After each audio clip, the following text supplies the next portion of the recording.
سلام بچه ها، ممنونم که با هم ورژن کوچولو ماب ها رو ببینیم. خب فکر کنم بعضی از ماب ها نمیشه.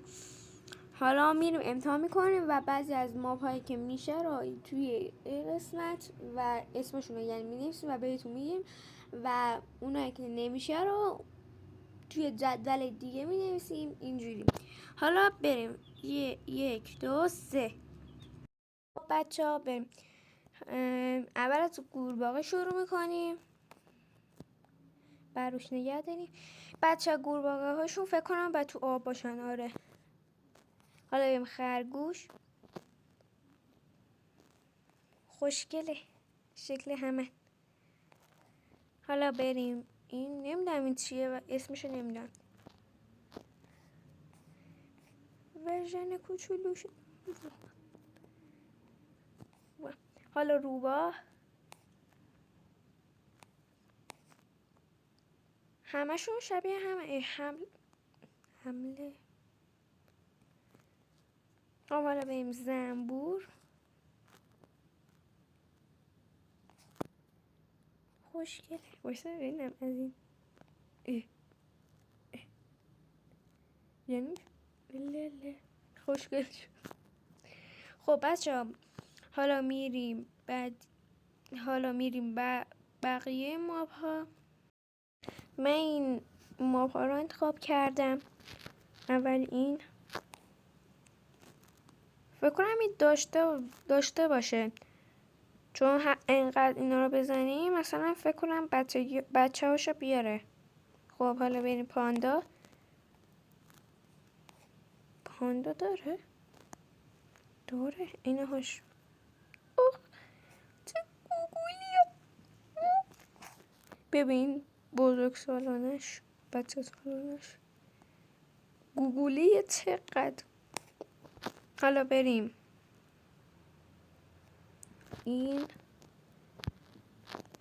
اینم که حتما داره این بچه ها توفن پرت میکنن. حالا بریم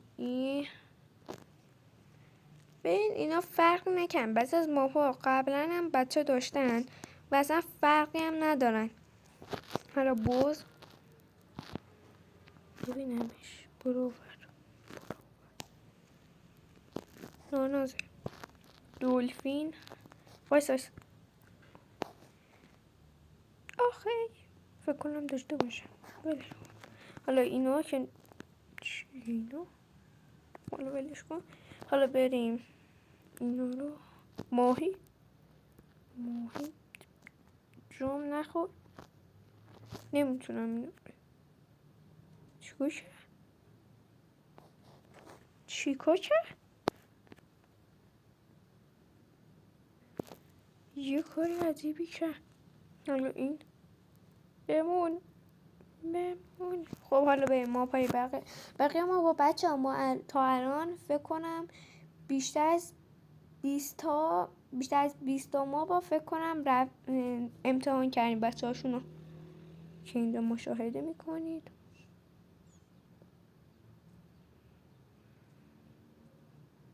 خب دوباره بریم ما پای بعدی. اینا رو هم تست کنیم ببینیم بچه دارن.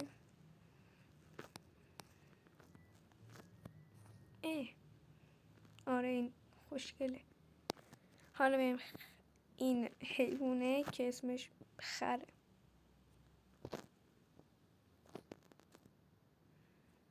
نانازه. خب حالا خفاش.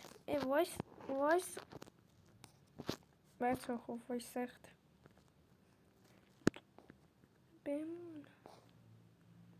بمون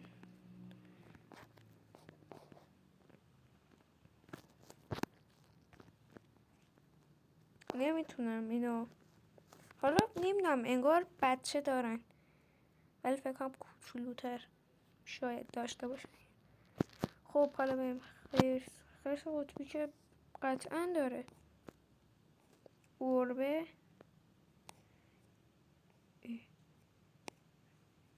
چقدر پشمالوه. دارم خواهد بخورمش. توتی بایست تو بمونی. اینا انگار نداره. نه اینا بسه نه اینو داشته باش. نه اینا توتی نداره، بچه نداره. حالا بریم سگ.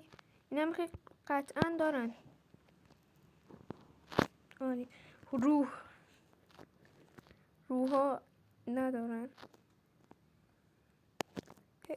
حالا بریم بقیه ماپا رو دوباره ماپا رو انتخاب کردیم. بچه این گاوه رو اینجا گذاشتم بزنه.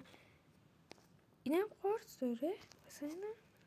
نه این ند یقه وقتی بزرگ بشن قارچ در میارن. جالبه. حالا اینو دارن. برو چه جالب دماغش تکون داد. حالا بریم اینو که فکر کنم ندارن اصلا. اینا رباتن. برای چی اصلا باید داشته باشن؟ حالا اینو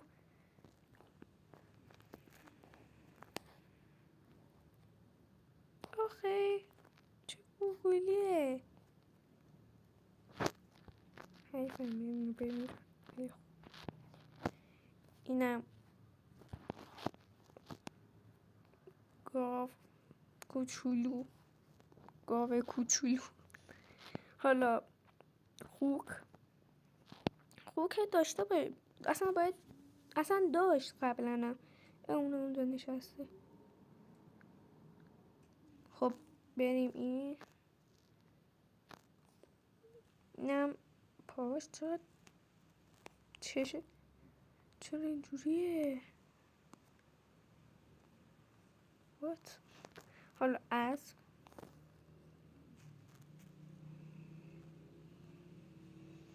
حالا مرغ هم داره دیگه عادی. چه گوگوله. ناناس نکشش. برو. گوگلم رو کشت. طور نیست. تربیت اینجا کمین کرده. بچه این چیکار داشت؟ گیشم باگی داشت. حالا این حیوان وحشی ها حالا حیوانات بیارزا رو میکشن. خب حالا ولش کن. خب بچه اگه میخوایم پارت بعدی این ویدیو رو ببینین منو سابسکرایب کنین تا ویدیو بعدی رو بذارم و توی کامنت ها بگید که دوست دارید یا نه پارت بعدی. اگه دوست دارین پارت بعدی رو بذارم.